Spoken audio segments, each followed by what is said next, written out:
Oxford Reading Tree, Sniff. "Will you look after Sniff today?" said Mrs. May. Wilf and Wilma were happy. They wanted to look after the puppy. They took Sniff to the park. The puppy was excited. Sniff liked to roll on her back, jump up for a stick, run after a ball, and bark at a cat. Then Sniff went in the mud. She ran after a duck. She jumped in the pond, and she barked at a dog.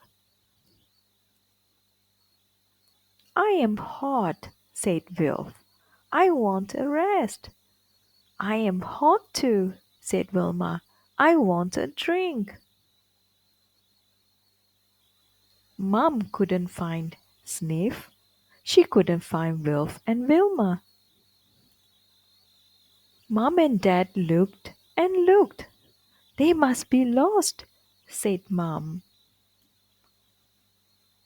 They were fast asleep. "They are worn out," said Dad.